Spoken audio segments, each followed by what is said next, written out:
Agricultural Axe, the YouTube channel. We're here at Indian Ladder Farm, Cidery and Brewery. I am Jeff from EQX.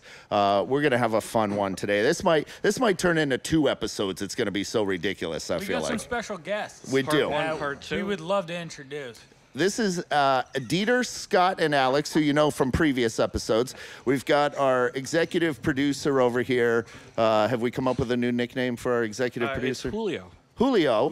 Fantastic having you on the sound check here. And those guest voices that you hear over there. We got Chris. The screaming goat's got her tongue. and Jeff. Yes, that's correct. Welcome to Agricultural Axe. I imagine you're going to contribute not only educationally during this episode. That shrug even came through just in audio. We just brought a lot of beer. That was our contribution. So. Great. Where are you guys from? Let's hear it. Like Shout it out. like I guess that's a loaded question. Like, where are we from? Who you representing up in Agricultural Axe? That's who you represent. That's a better question. So, we are out of Fonda, New York. We are actually we're a transplant from Colorado, Atom Brewing Company, and we just closed up the brewery in Colorado and moved it here to upstate New York almost 10 months ago. Yes. And so we are changing the name a little bit. We'll be Atom Farm and Fermentation because we are going to be trying to become a full-on farm brewery. But that's where we're. That's who we are. That's the short and sweet. Do you have ties to this area, or were you like? Because I moved here from Colorado as well about 10 years ago, and I just kind of threw a dart at the map. Yeah. So that's a great question when you ask where we're. Sorry, that's a great question when you ask where we're from. I'm originally from Buffalo, New York. And his family is originally from Prattsville, New York. So where we're from is from New York. We just ended up making a full circle over so many years. All right, well, welcome to the area, Fonda, New York. No relation to Peter, I don't think, right? Does Peter Fonda have any ties to that area? Actually, the Fonda family is related. This is why we have Dieter, right? Dieter knows everything. He knows all, that's true story. There's a wealth of knowledge. It is absolutely true. As you've come to know by listening to previous episodes, and if you haven't, please, that you don't need to listen in any particular order, but listen to the Agricultural Axe. We don't often know if Dieter is being factual or just fun. Is it one of the Douglases from Fonda? Amsterdam. Amsterdam, sorry. Amsterdam. That's how you say it up here, Amsterdam. So it must, not really, I mean, obviously east of Denver, a lot of farm area, but in Denver, tough to do a farm brewery, so you got all the space you need in Peter Fonda. Right, exactly. And that was a big factor with making the move here is, you know, our brewery in Colorado we had for 6 years, and from the years before we even opened it, the idea was ultimately to have space to grow and, you know, grow produce, you know, fruit, berries, hops, whatever. And that was always the long-term goal. But the property and cost of living, everything in Colorado over the last 6 to 8 years have just skyrocketed. And so if you can even find farmland in Colorado anymore, it's astronomical. Just down the road from where we were at, there was a 6-acre farm that was for sale, and they wanted $6.5 million for it. So it just wasn't going to happen there. And so we kind of started looking back this way. We were visiting here in 2019. Both of us hadn't been back in a long time. Kind of forgot how beautiful upstate New York was and all that it had to offer in the farming realm. And when you come from the arid climate out there, the greenery here, right? Just we were blows your blown away. mind. We kept making comments about how it reminded us of Ireland and stuff like that because it was so green. I mean, you know, even the snow just melted and there's green grass under it already. So it's still brown though. No, that's not brown. You got to go to Colorado and see brown. Yeah. That's sand. Well, so I want to pick back up right where you were, but did you sell the brewery in Denver or just No. shut it down? Shut it down. Just shut it down. Shut it down. brought all loaded the everything beer, up and obviously, right? Brought as much as we could. No, with us, you yeah. cannot bring beer across state lines. That's illegal. What? Yeah, it's called bootlegging. You ever seen Smokey and the Bandit? I don't think he has. Yeah, I have, but I was gonna say I have it on DVD. I'm just thinking because I just crossed state lines. So no, I didn't bring any beer across state lines. Yeah, all right. Back to it, Jeff and Chris. Yeah, I mean, you can't. I mean, from a personally, you can of course drive beer across state lines, but from a brewery standpoint, no, you can't legally bring your own beer from one state to the other. There's a lot of laws involved in that, and the feds would like to be aware of that taking place. So, but we loaded up all the, all the equipment that we could to bring with us, and we are in the process of building right now. Very cool. Yep. But we hope we can help you in any way, shape, or form. So the goal of this episode of Agricultural Axe is to talk about wild fermentation. So this makes perfect sense that you would be our guest. Yep. Now, do we want to dive right into that, or do we want to just BS for a while? Because we do have this screaming goat here. We do. And along with the screaming goat, I like to play games, right? I guess. Yeah. So Are we playing games now? yeah, just a quick break for a game. It's a trivia. It's a trivia game. This book came along with the screaming goats. You got this book too with your screaming goat? Sorry, so you can't participate back there because you know all the answers. We might be at an advantage because we do have goats on our farm. All right. So. Well, we'll see how you're raising those Okay, goats. we'll see. See if you have a license here. Okay, I think this is a question regarding the eye of the goat. It's the Breaking the songs. Yeah, there we go. All right. It wasn't Survivor, was it? This is a long question. In the animal kingdom, goats aren't exactly number one in the food chain. There are a lot of hungry animals that prey on them. But one of the great built-in survival mechanisms a goat has is its keen night vision, great depth, and peripheral vision, which is all thanks to its rectangular pooples. I had a rectangular poople once. That's wild. I drank a lot. It was spontaneous drinking, and I had a rectangular poople. We're staying with the spontaneous theme. You see that? Yes, I do. Yes, I do. I thought he said it was a rectangular poop hole. Yeah. That was like, Which wombats, if you didn't know, let's talk about wombats do right? poop cubes. it's like a hybrid wombat goat. Yeah. Fortunately, we never get off on a tangent. No, never. we did And just- speaking of wombats, we got to get them here for a concert. But anyway, back to the question. Are they from Australia? Probably Nashville. No, I think they are. I think they are. I'm not.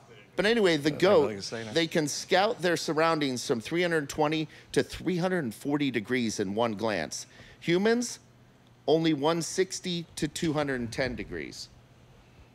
So with that fun fact, the question is, How many eyes do you have? how high can a goat jump?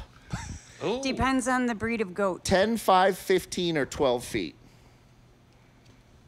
Depends on the breed of the 10, goat. 5, I'm going to say 5. 15, or Are 12. we talking a milking goat or a pygmy Right, goat? it probably does depend, right? But Does the goat have moon boots? In this case, it's a screaming goat. Do they get a running start, Wow. or is it I just don't think stationary? 10, 5, or 15? If it's a screaming, I'm I think gonna I could say throw that 10. thing Or 15 12. feet. I'm going to go 10. 10. Scotty, you said 5. Jeff? 5. I'm going to go with 10. 10. Yeah. Dieter? 12. Alex? This creek beer tastes amazing. That's correct. That's actually the correct good answer. job. Yeah. Cheers. I'll drink to that. Clinky, clinkies. Good job. What's the story behind this creek beer? How high could the jump? Is this your beer? Yes, it is. All right. Great. This is absolutely so how- phenomenal. Seriously. 5. It's 5. 5 feet. Hells yeah. All right. So we're enjoying Crazy. That'd be crazy if it could jump 12 feet. You win a glass of Creek. Oh, hells yeah. Creek Thanks, Jeff. beer, spelled Kriek, That which is how I always spell it anyway. And back where I'm from in Western Pennsylvania, born and raised, Crick. Crick. Crick. Yes. Atom Brewing Company, cherries on the label. Tell us everything about it. Spill your guts. Spill my guts. Yeah. Let's see here. What do Lay I it want out to? What there. do I want to tell you? Well, it has cherries. Yeah, there's cherries in there.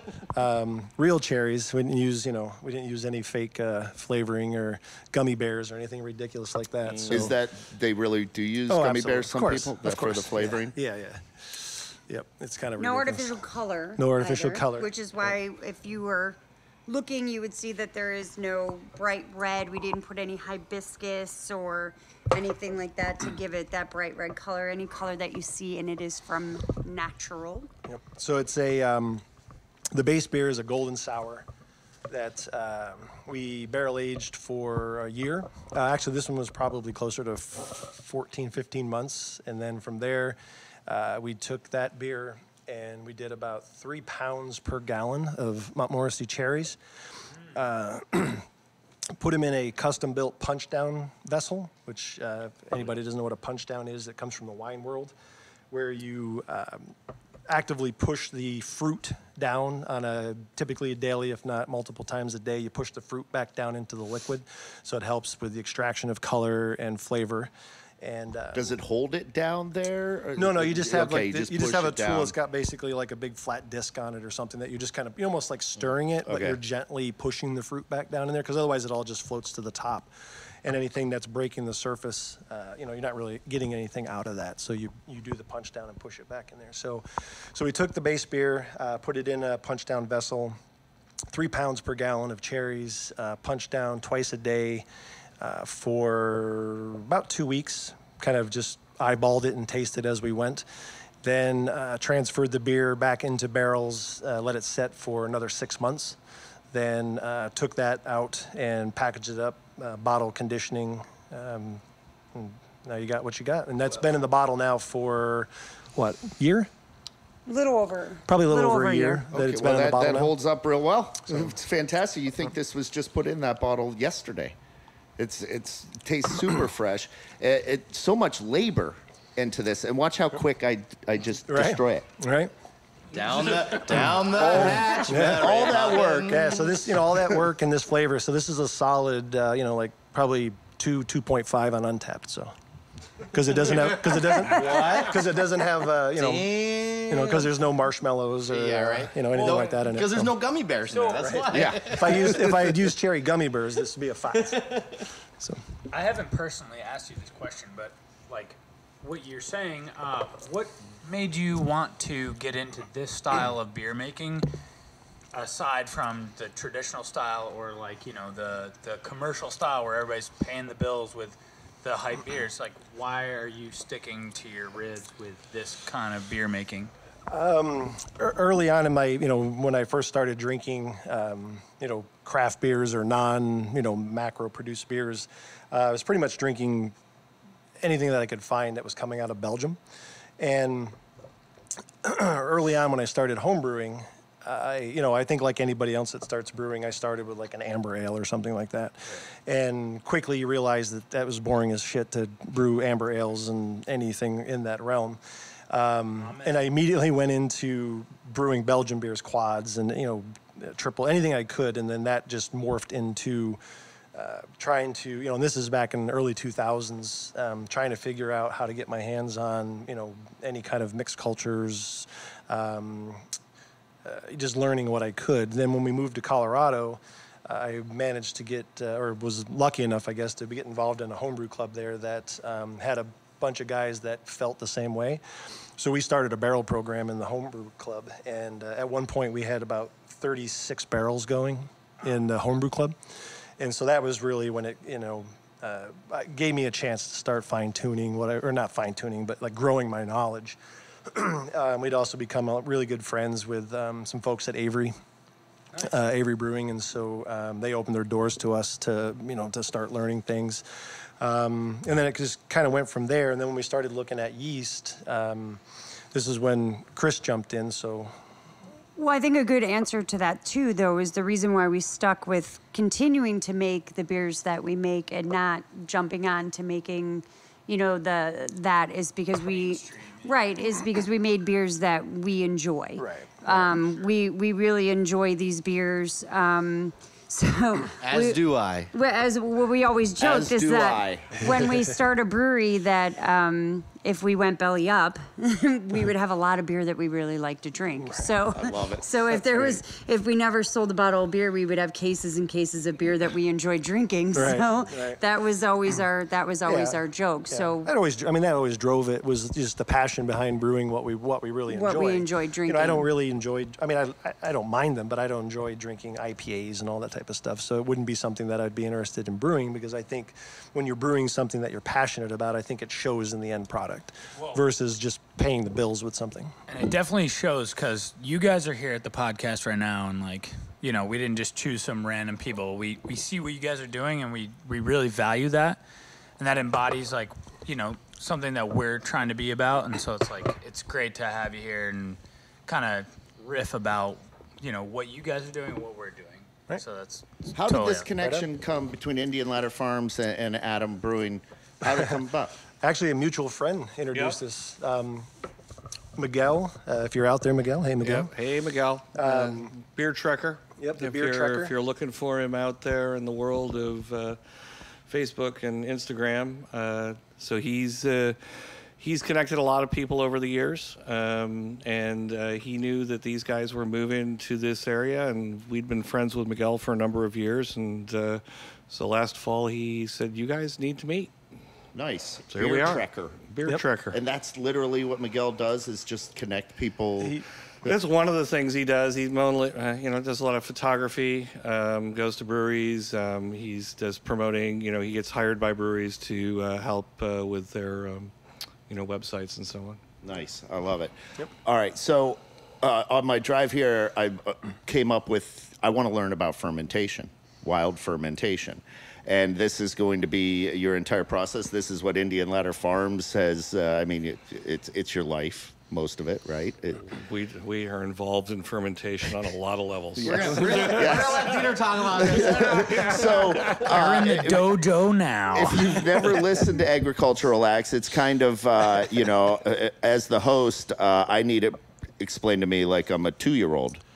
Or is the saying 5-year-old? But explain it to me like I'm a 2-year-old is how I need to learn these Scott things. Start this, but you should never look at it that way. It's like, it's.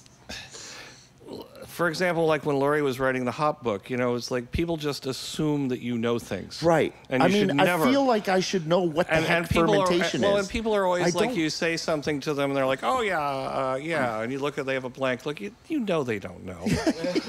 But they're afraid. But they're afraid to ask, and and that's part of what this podcast is supposed to be about. Right. And I'm not afraid. Is to tell people, just the basic stuff. Yeah. A lot of people who are listening to this are way more advanced, but a lot aren't. So fermentation, and let's just take wild fermentation away from it. What is fermentation? And then we'll talk about the difference between wild and non-wild. So fermentation is Scotty Veltman, everybody. Hi. Woo! Hey, everybody. Hey, you in the back. Knock it off.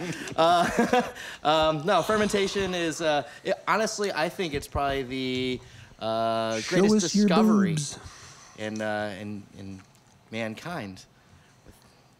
First fire, and then fermentation. If you didn't have fermentation of having these tiny little organisms convert sugar into alcohol or any other wonderful thing, you wouldn't have cheese, you wouldn't have sauerkraut, you wouldn't have beer, you wouldn't have cider, you wouldn't have wine. And at that point, what else is there to live for? You wouldn't have agriculture. Yep. That's right. And then you wouldn't have agricultural acts. So episode 7. Jeez, you brought that right around. Thank you. Right? That's why you're here. So that was like a big roundabout way for him to market himself. And Atom Brewing, AtomBrewing.com, ILFCB. Right? Is that the website still? Still. All right, cool. Atom Brewing. ILFCB.com. All right. So without fermentation, life sucks. Yep. Doesn't even exist. That is true. Well, I'd be out of a job. So, obviously, it started as wild fermentation. That's true. We couldn't assume that the person who discovered and built fire for the first time was also like, oh, yeah, watch this, hold my beer. This is called fermentation. Was it the Samaritans that did something like that? Yeah. Sumerians. Not the Samaritans. Not the good people. Oh, the good. They ended up being Samaritans. Yeah. Great Samaritans. Okay, so it's the first civilization. They had their pots. They would grow barley and wheat, and they would put them into the pots and kind of let them dry out. But then rain happens, and when the rain went into that pot, it filled it up full of water, and you basically made a little mash, and then it warmed up, and then the wild microbes that are floating in the air started creating alcohol, and it started bubbling. And I wanted to be that first dude You're like, hey, what's that all about? Yeah. Let me take a sip of that. Yeah, can you imagine that? You walk out and there's this pot of grain that you've been sitting out there forever, and it's like bubbling. It smells like shit, and your first thought process is to like, I'm going to take a drink of it. It's like, oh, let me try that. Like, can you? The Samaritans were hungry. That's true. Yeah, I mean, it must have been out of desperation, yeah. I'm sure it came more around the fact that they were like, well, we're going to eat it anyway, so it was like, here, eat this or drink this. Does this make you a little bit funky? Then they discovered, that there was a little bit extra. Man, that's the best batch of grain ever. And so, and somebody put 2 and 2 together. Does anybody have any more of that rotten porridge? we maybe don't. I think Roger down the street has some. They didn't understand scientifically what was going on or anything, right? It was, and this is what fascinates me so much is like. There were no labs. There were no, you send this away and get this tested or all of the research before whatever. It was literally like a moment-by-moment experimentation in real time. We may have lost a few along the way. A few good men. Great point. Great point. Wild fermentation is the beginning. Yeah. And, everything beyond that is, it's all clinical, but wild fermentation was the very beginning of any type of fermentation. So that was funny what you said. We may have lost a few along the way, but when fermentation goes wrong, that's maybe a whole nother episode, right? I mean, well, it's a very short episode. Dump it or die. I mean, so it's not like something either fermented or it didn't. It could be something fermented and did in a bad way. Sure. Uh-huh. Yeah, well, we're still pretty much, sensory is a huge part of it. I mean, in fermentation, there's a lot to be said. If it smells like it's going to kill you, don't drink it. Okay. All right. Or wait a few months. Yeah, it could get better. Which is mind-blowing right there. So, see, this is like the cider world. Yeah, and I say it jokingly, but it's, it is a valid statement. I mean, we have had that happen before where you go out and you open up a barrel and you smell it and you're like, oh, it is just, you're like, I wouldn't wish this on my worst enemy. But so to me, I think, if I see that in the toilet, I flush it down. You don't get rid of it. You know that maybe... Potentially. It could get better. And sometimes it might even be a happy accident. Like, we're like, oh, the barrel's there, and we go to smell it, and it's like, and then... Well, we don't have time to take care of it right now, and then you forget about it. So you mark the barrel. And you mark the barrel, and you move on with your life, and you go on, and then 6 months later, you go back to it, and you go, oh yeah, there's that barrel. We need that barrel, and you open it up, and you're like, ooh. Sweet Jesus, that smells awesome. Yep. And then you taste it, and you're like, well, holy buckets, that's great. Yeah, that happens. That's not like a rare thing. I mean, that happens quite a bit. I mean, you talk to any brewery or brewer who's made, wild fermentation, spontaneous fermentation. They all have that same story where they've had beer before where a few months in or 6 months in, it just smelled like hot garbage, baby diaper. I mean, it was just everything you would, wish on your worst enemy. And for one reason or another, a few months later, they went back, and it was just this most beautiful, pristine beer you've ever had. In the cider world, too, we have tanks, Alex can attest to this, that it's like, we don't really have time to dump it, put it in the back. Well, and then we go like, let's go clean that tank. Like, well, what were we thinking? Right. This is pretty darn good. Definitely, like, acidity and alcohol are your friend for cleaning up the mess. Sure. And so, wild yeast when you have that combination, it it can be your friend and help clean up that mess. Sometimes it doesn't, and that's where, as a professional, you have to decide if it's like, you know what, this isn't what the people want, but sometimes that works in a really amazing way, and it just, it makes an amazing product that's so nuanced and so different that it does taste good, and it's like if a year later it still smells like shit. And luckily that's the cutoff. Yeah. That's the time. 365 days. And luckily in the apple world, tannins also help. Cleaning up the mess. Yeah. I was talking to my friend today, Keller. You guys know Keller. Oh yeah. He was telling me a story about as a child, his family their favorite snack was chopped liver on a cracker, and he was the only child that enjoyed the chopped liver liver on a cracker until his cousin told him she slowed down the speech. She said, "It's chopped liver." He thought it was just chopped liver. Like that was, and so from that moment forward, he could never have chopped liver on a cracker again. Having smelled that dumpster fire inside the barrel, is it impossible to get that out of your head, or do you go on to brew it up or make a cider out of it and enjoy it later? Can you separate those worlds? Sure. I mean, I don't think you ever forget that smell. So you know what you're looking for the next time. But it hasn't deterred me. But you're thinking, this is awesome now, delicious. Right. But I know what that was. Yeah. But then you appreciate. I think in my mind anyway, you kind of appreciate the beauty of what the yeast and the bacteria did. I mean, we didn't interfere at all. We just let nature take its course, and it cleaned itself up, and made something just amazing. Yeah. And so I look at it at that point and appreciate the fact that what the yeast and the bacteria can do, versus like, oh, I just didn't dump it, or I brought it out and it's like, oh, I'm just going to cover it with hops or. Right. And now that I think about that question, I mean, we all know that our delicious food is grown in manure, so that's right. Delicious. I'm able to move on past that. Which also, this is also saying, like, what we're talking about. It's not like, the mess that's being cleaned up. Whatever we're saying, it's not like the most disgusting thing, and then it just becomes amazing. It's just more like, because we're all like accustomed to the smells and what's going on in the barrel and what's going on with the fermentation. It's just like, it doesn't smell like the way you wanted it to go, and it's a little bit off, but then time helps it become the way you wanted it to be, or it changes into something even greater. But it's not like you're taking vomit and turning it into champagne, but it's like, it's not that crazy, but it's... That's what you're doing in the cidery? No, I'm saying we're not doing that, guy.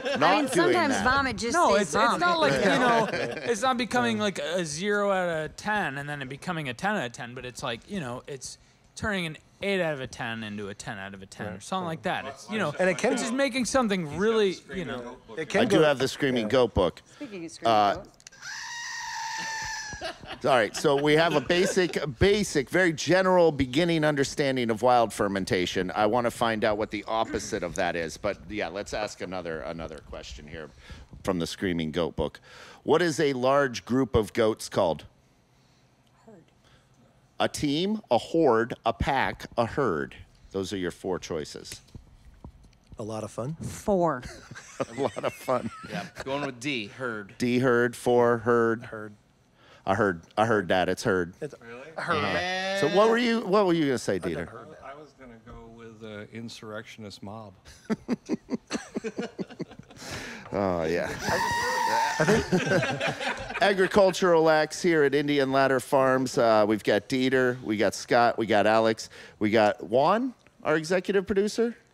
Dorcas. Julio, right? Wasn't it? Dorcas? Julio. Dorcas. Julio. D-O-R-C-A-S. Actually, Julio left earlier. Julio. Julio left. Right. And we got took over. He had some business Chris to take and care Jeff from Atom Brewing. Farm and Fermentation. Yes. We're And becoming it was Atom Farm and Fermentation. Yes. Atom Farm and Fermentation Brewery? No. Atom Farm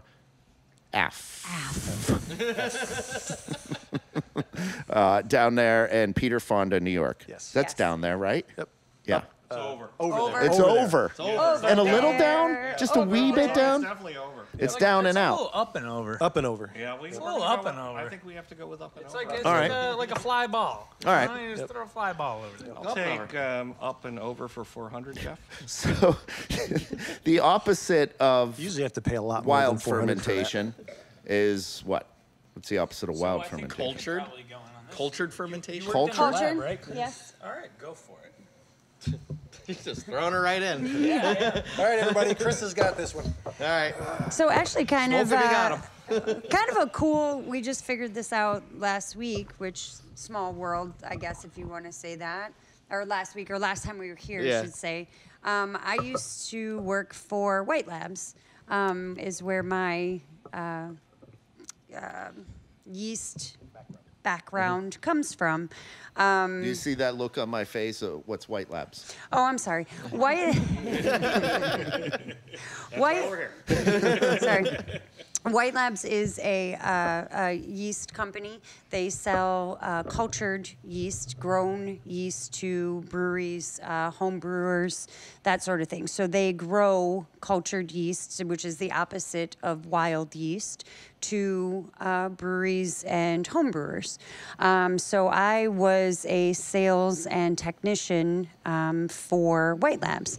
I went in for a sales position, just a customer service girl, and I was fortunate enough to be able to work under Chris White, who is the founder of White Labs, like the grand poobah, if you will, and also under Neva, which was his Padawan.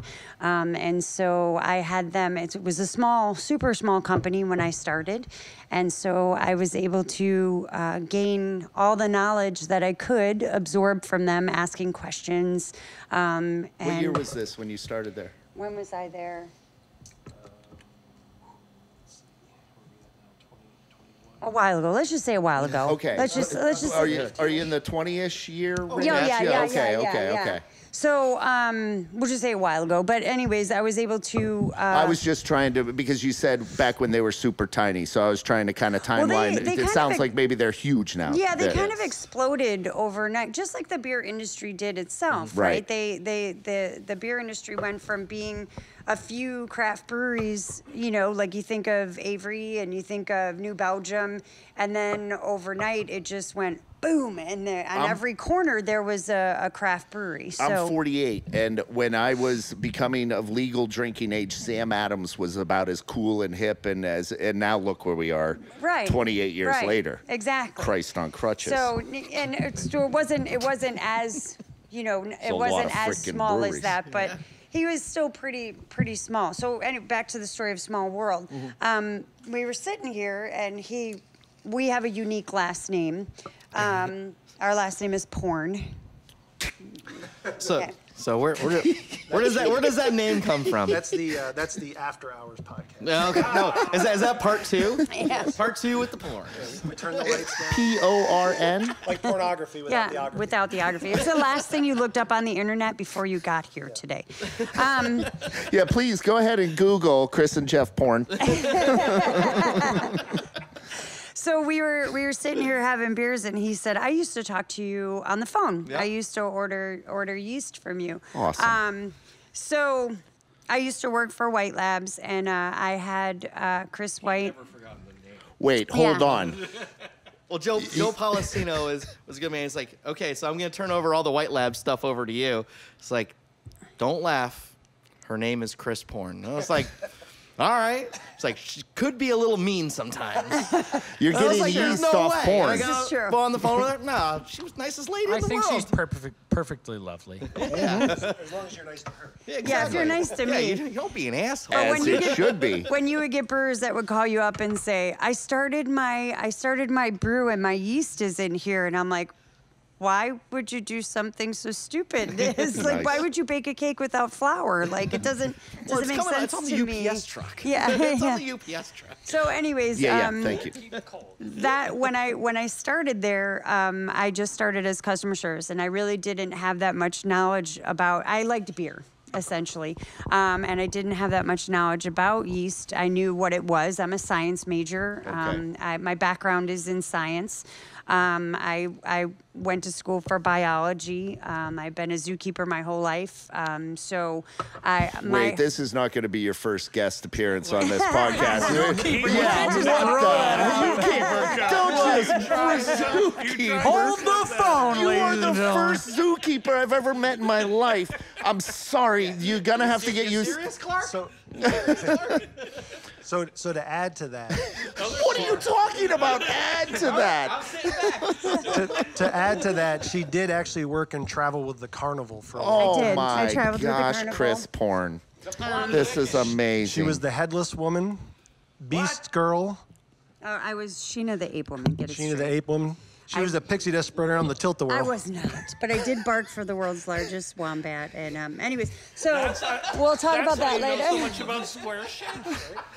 So that's a whole separate podcast. Is there acid in this beer? Because I feel like I'm tripping right now with these stories. This is insane. but yeah, mushrooms are legal there, right? We did brew this beer in Denver. But anyway, I'm sorry. We just went off on. I didn't know anything about yeast per se. I just knew about beer, and that's how I got hired. So I was lucky enough to have these two amazing people at my beck and call. And so I read his books front and back and forward, and I asked thousands of questions. And, you know, I could call him up and he would answer my call, which is amazing to have, you know, the president of this country, sorry. It's tremendous. Greatest yeast ever. Tremendous yeast. To have the president, president of this company just be able to answer my emails and my phone calls without any hesitation. So I learned a great deal. And then I was able to answer tech calls for brewers, and that was great. And belittle them for being morons. Oh my God. The stories that I would hear when she would be making fun of these guys. Does one pop to the top of your head, your fondest? No. Why, does it involve you and it's embarrassing? No, Okay. I was, because I used to work at a yeast lab as well. Okay. I worked at Altamont up in Montreal. That's where I did my internship, making dry yeast. It was awesome. So I knew how to deal with. You know the yeast talk. Yeah, like. You know your way in and out of the yeast factory. Talk to techs. It's cool. Just get a little nerdy. Yeah. Super nerdy. And then all you hear is, and they like cleaning off the drool off the phone. Well, you didn't go from customer service at White Yeast, right? Am I saying, is that what it was called? White Labs. So I did both. I did customer service and I did tech all at the same time, and I took orders, and so I was just on the phone. So I did everything. Okay. So someone would call and say, I want to order, you know, X, you know, 001, and then the next guy would call and be like, you stupid bee, you know, blah, blah, blah, blah, blah, blah, blah. And then the next one would call and say, I got stalled fermentation. And so I did it all. And it was fun, and it was a great experience. And the best part about it is I learned a ton. And you learned all the mistakes that everyone else made without making your own mistakes. I think that's important. No, what was great was that I learned mistakes. So I was able to take that home to us, and I think that's what he's saying. Yeah. I was able to make mistakes and have fun with those mistakes instead of getting frustrated by the mistakes. Punching a hole in the wall. Right. So we brought that home. That's what I do. I was able to take that knowledge home for us and have fun. And so that goes into where we were able to grow our own yeast. So we do pitch yeast. So we're not just all wild fermentation. We do pitch yeast, but it's our yeast. We grew it from our own fruits, our own, you know, from our own plants on our property. We harvested it ourselves.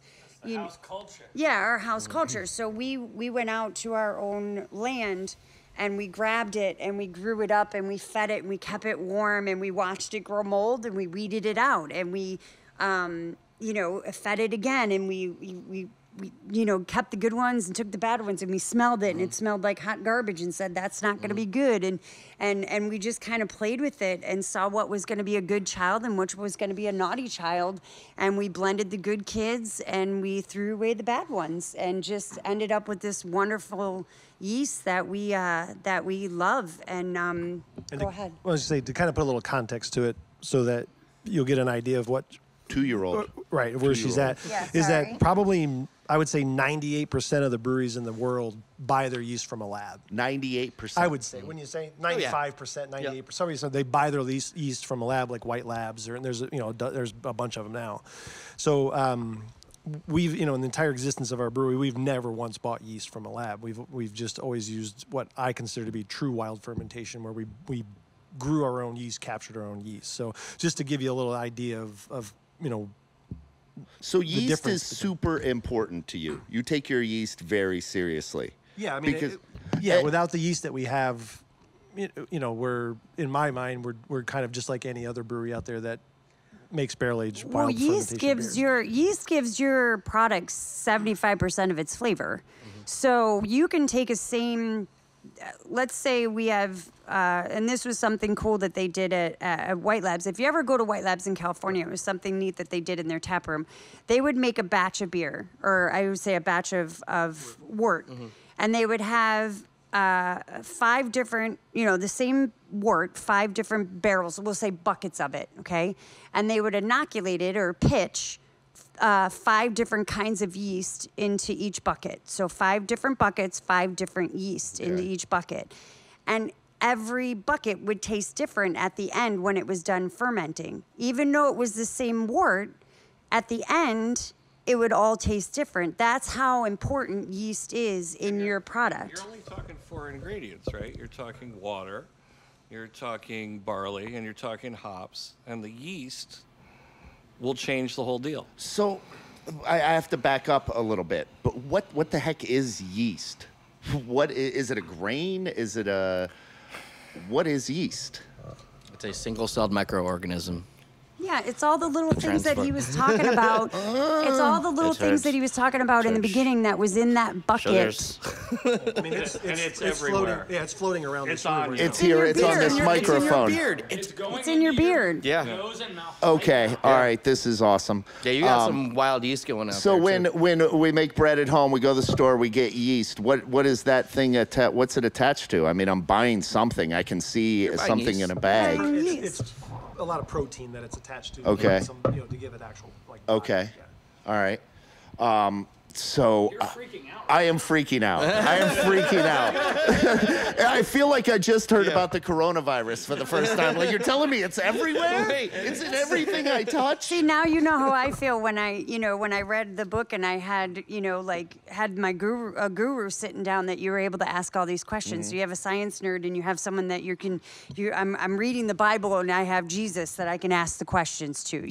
That's how you feel, and you just get all jazzed about it. So now, that's the feeling you get, Super jazzed. You get all tingly. The yeast is in charge, and we're just basically creating an environment for the yeast to sing its symphony or whatever you want to, however you want to make it sound. I don't know. We're not made of yeast, but it's all over us. It's all over everything. And the thing is that whether you're making bread or you're making beer or anything, it's taken centuries and centuries to isolate certain varieties of yeast for making bread and for making beer.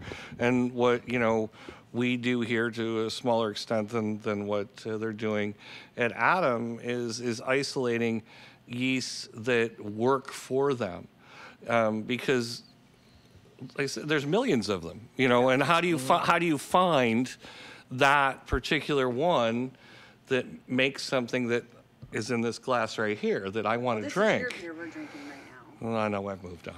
And I get it now. I see your bumper stickers over there, and it's ATOM. It's an atom. So now I get it's all starting to make sense. Right. ATOM. But they're a bunch of nerds, but they're all right. Yeah, but really cool nerds. Cheers to that.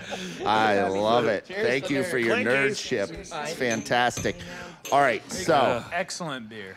your if I remember where we left off to go off on a little fun tangent there of my mind being blown with yeast. You've learned all the mistakes, all of that kind of stuff, right? Is that where we left off at? Yeah. We were talking about what happens. I think the question was we talked about the good way that wild fermentation can go. I think your question was what happens when it goes the other way or the bad way. Thank God Jeff's here. I think that Jeff. Yeah. Which Jeff? That one. I think Jeff Porn. There's too many Jeffs in this room. So something about that is it's the environment in which you nurture that cell, or it's like having a baby or having something that you take care of. It's like the environment that it lives in has a huge part to do with it, but it's also how you capture that wild yeast or that wild bacteria, because there's also tons of bacteria in the air, Jeff. So that's a which whole is other all thing. over you. Yeah. There's not just yeast. There's also tons of bacteria, and we like to refer to it as just microflora. So when you talk about microflora, that's just how we. I just heard the screaming goat. Is it time for another scream and go question? It may be. Well, we thought that was you with the yeast and everything all over you. Now that you realize That was your internal screaming goat. When you say the environment that you grow yeast, right? Is that how big of an environment is it? If this thing is it I'm picturing a petri dish. It can be any scale, but it's cleanliness, temperature, the medium that yeast is growing within. It's everything. How do you collect just it? like human beings living on the earth. Think about a healthy environment. You have to have the right temperature, and you have to have food, and you have to have oxygen or gas, right? Everything has to have that. You have to have food, you have to have the right temperature, and you have to have the right gases. It's the same. Clean. It's the same thing. Well, it doesn't Yeah, necessarily. not necessarily. It doesn't necessarily have to be clean, Yeah. but you have to have some kind of food. You have to have some kind of temperature, and you have to have What some does kind yeast of eat? gas. So yeast has to have a temperature, a food, and a gas. Like sugar. Sugar. Well, that's what we want to feed it. Okay. Okay. Because we want to make alcohol, Okay. right? Uh-huh. So if you're collecting yeast, right? So there are some basic things, right? So there's yeast all over you. So we take a sample off of you. I'm a baby beer. You're a baby I could beer. be born You're into a not beer. So You're we've not here yet. Right. Okay, so we've You're got sugar water. so we've I'm a- isolated. Let's say we've isolated 40 yeast samples off of your beard, right?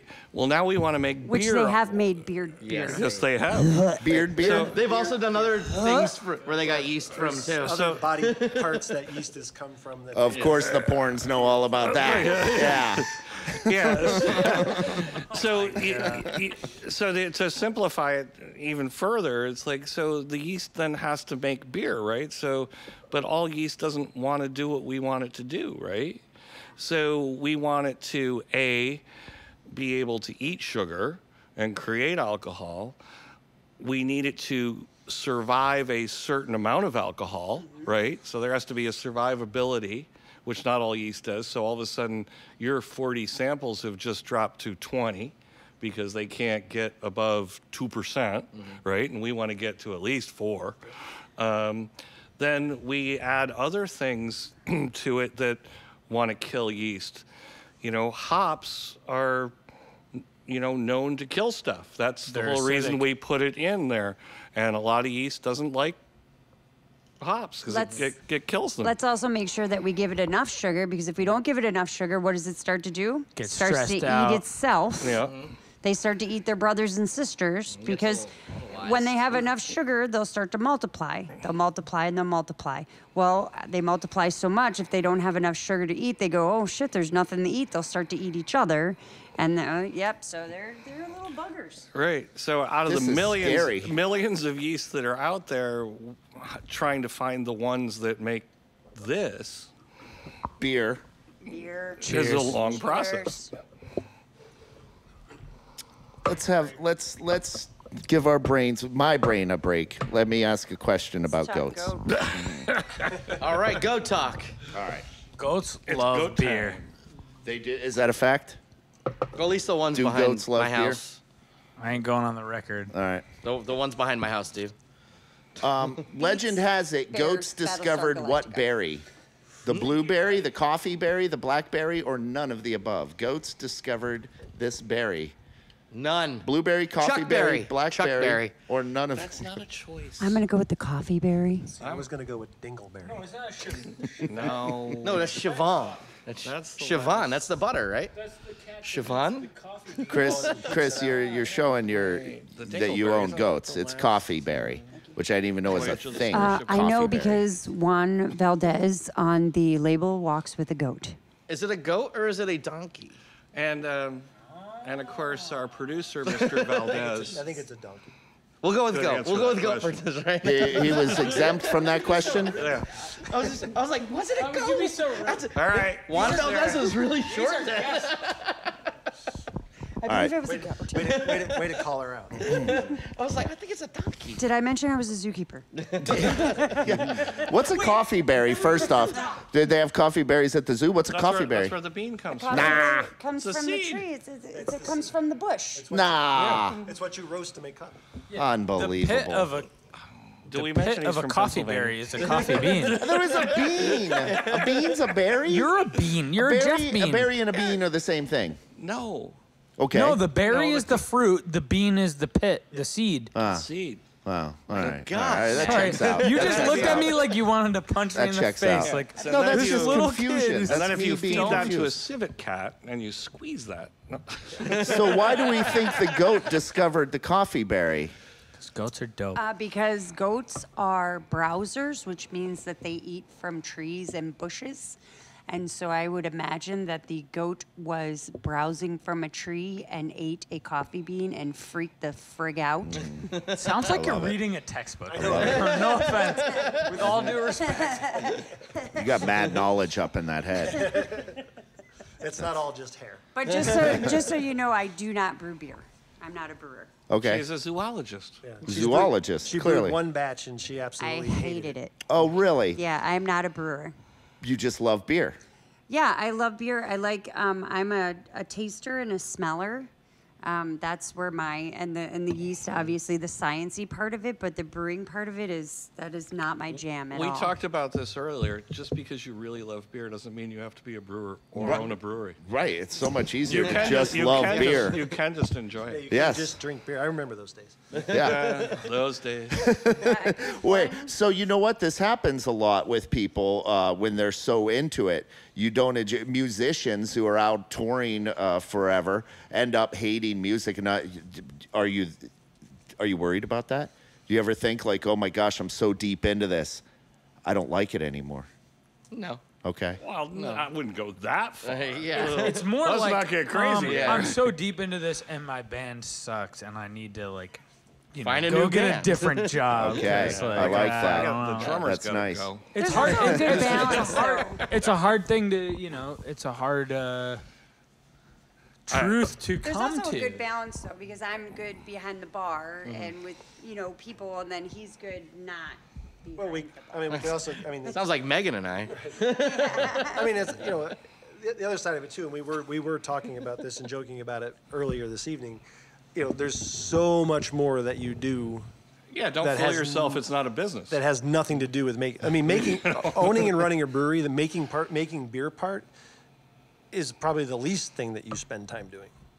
There's so much more that goes on. So, being around it all the time sometimes gets a little, I wouldn't say it turns you off from beer, but with our case, it's actually, you get to the point where you're like, I don't feel like beer right now, and it actually piques your interest to go and explore other avenues. So like wine, especially with wild fermentation, the wine industry and wild fermentation kind of go really, really close hand in hand. So you start learning about how wines are made and characters of wine and things like that, because they're very close to the characters that you get out of wild fermentation. So or what you can really spontaneous gather from this is we just really like Yeah, drinking. it's really Right. just Form whatsoever. It's actually perfect you put that, because I've started going down the sake road. Yeah, sake's the same way. Yeah, sake. sake's the same way. I right? could definitely attest to the wild fermentation, and I'm not making wine, but I'm making cider, and cider's basically apple wine. Right.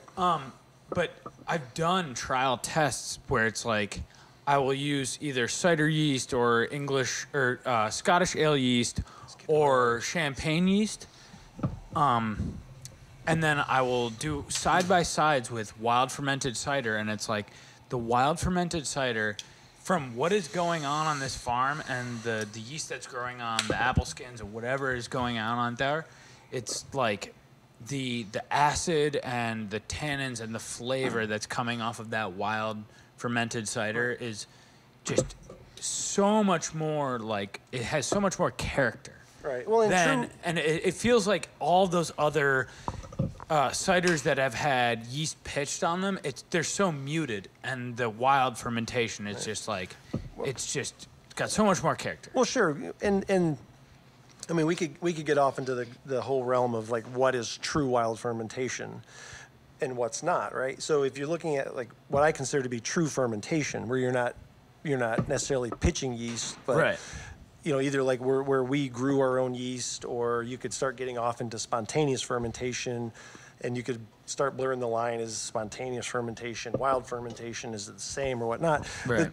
So in my mind, in true wild fermentation, you've got multiple strains of yeast and bacteria that are actually fermenting your beer. Right. So whereas if you're pitching yeast, now unless you're the brewer and you're blending different pitches that Right. you've purchased, you've got one strain doing the job. Whereas in true wild fermentation, you could have 15 different yeast and bacteria fermenting your beer at the same time, creating this multiple layers of character in that beer. That's why, you know, like you said, I mean, to me, the depth of true wild fermented beer is unmatched. I mean, it's... Yeah, and it's like coming off of our apple press, there's just, ultraviolet pasteurization going on, so it's not even heat treated, so any yeast cells aren't really being damaged from, or the bacteria cells. Most bacteria cells aren't even really being damaged from that, just harmful ones. Sure. And so it's like,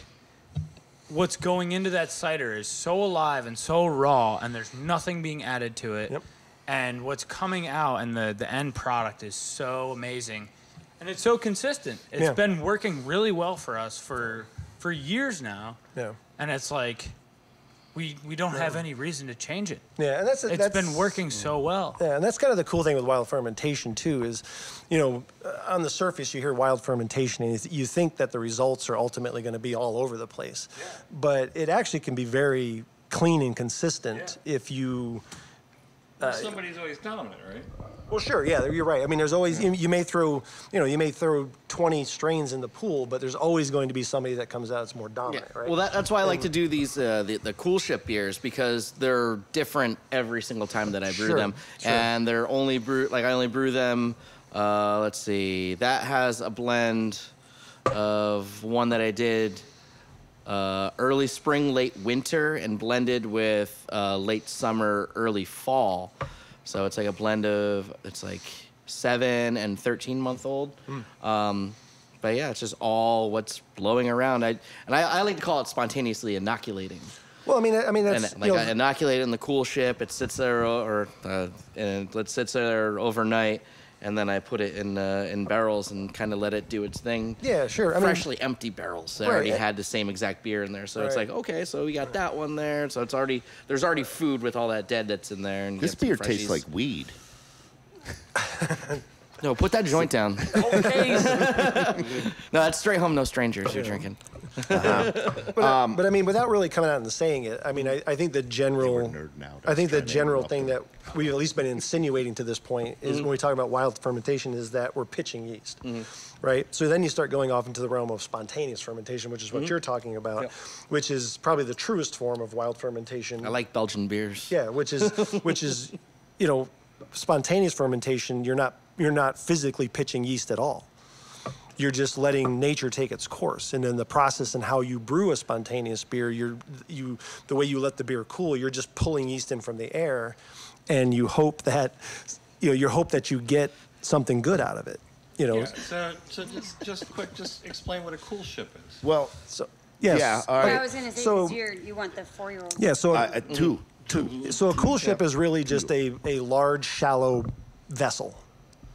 Okay, so, you know, you've obviously been in breweries before. I mean, you can turn around and see the tanks back there. I mean, those aren't necessarily, but you know what a typical fermentation vessel looks like, right? So it looks like that, actually. Yeah, it looks like a bottle, pretty much, upside down, upside down. There's a line drawing on there. Yeah, so a cool ship is just a wide, shallow vessel, and the process for brewing spontaneous beer is you go through the exact same steps that you would to make any other beer, except where you would normally take beer from boiling, cool it down to, you know, somewhere under 75 or so, or under 70, put it into a fermenter and pitch yeast. For spontaneous beer, you take it directly from boiling, move it into the cool ship, and then you let it sit overnight and just let it naturally cool itself. So it outside, means typically outside. And while spelling can be so confusing. This is the German spelling. That's the proper way. That's the proper way. Yeah. So it's my last name is Veltman, so I don't know. So, but I'm also tired. Let me ask you this. I'm also tired. Maximize the surface area. Right. And typically it's outside, or it's in a building where you're pulling air from inside, inside, and you just let it naturally cool overnight, and then you take that wort, it's still technically wort at that point, put it into a barrel or some sort of vessel, typically a barrel, and you just let it sit, and you hope that fingers crossed. Yeah, you keep your fingers crossed that sometime within the next like 7 to 10 days, you start to see active fermentation in that barrel, and then you wait another 4 or 5 months before you even Yeah, before you taste whole it. Sample, yeah. Because because you could get bad bacteria in there that we were talking about before, and you could taste it in a month or two, and then you're sitting on the shitter. That could shut you down as a brewery. That if you tried to serve something like that. Well, no, I just mean in general, like do that. You've invested all this space and energy and time into something, and if that whole batch is gone, maybe you don't have anything to serve, right? Well, I mean, you could really mess up. Yeah. I mean, if you're banking your entire brewery on a cool ship beer, Probably not the best that's business not the best plan. business Well, decision you've ever made. I think Cantillon and Cantillon and Drefontaine and a few breweries in Belgium that have been doing that for a few, over 1,000 Yeah, but years. I think they very have confident 1,000 in what years they're of doing. practice. Right. Yeah. Well, but I mean, you say that, but think about us, right? So our brewery is 100% wood. We have no stainless vessels at all. So our beer goes from the copper vessels that we have for brewing it straight into some sort of wood vessel, and it spends its entire life in a wooden vessel until I've never heard of a brewery doing it. I mean, obviously, I'm outside of you guys. Are impressed by that, those of you that are in the industry, but I've never seen that. I've never heard of that. It's not popular because you run a huge risk of dumping a lot of beer, like because of the not only maybe your fermentation goes bad, but you got a bad batch of barrels because wooden barrels are porous and you don't know what's in there. You don't necessarily know how they were treated by the winery you got them from or something like that. So you're rolling the dice every time you brew a batch of beer, whereas you put it in a stainless tank. Obviously stainless, you can sanitize, you can clean it, you make sure it's good, where you can't sanitize a barrel. And you can steam it, all you want, but you're really never going to sanitize a barrel. That's just that's the most hardcore and honest and amazing way to do what you do too. It's the purest way to do it, the most honest way to do it. Well, if you think about it too, that's the most respectable way. Coming from being within the industry, it's just the way that these guys are doing it. It's just bow down to that. That's the coolest and the most respectable. Like DJs that still spin vinyl. You guys are doing it. You guys are keeping it real. Did we also mention? Did we also? Did we also mention that we brew over open wood fire? Yeah, keeping it real.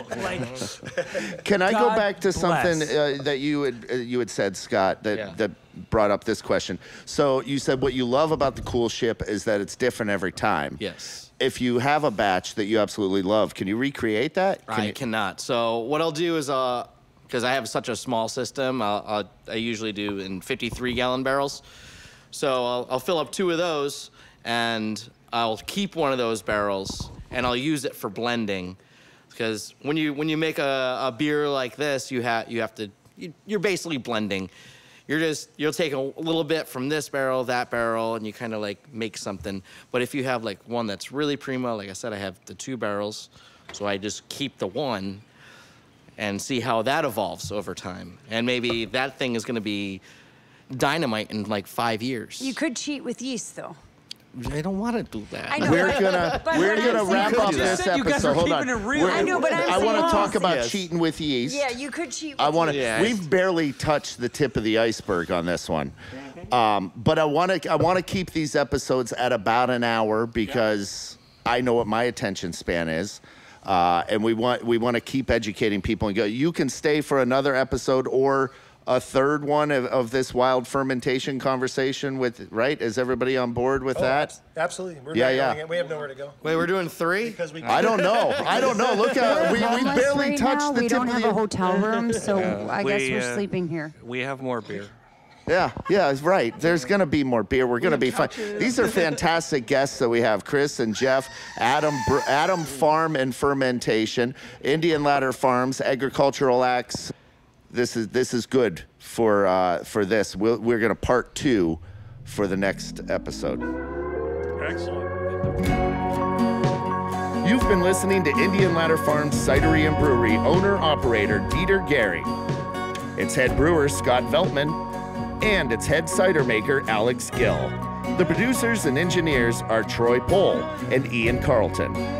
Any questions, comments, thoughts, or suggestions can be directed to podcastilf@gmail.com. That's podcastilf@gmail.com. I'm Jeff Mo'rad. Thanks for listening. See ya!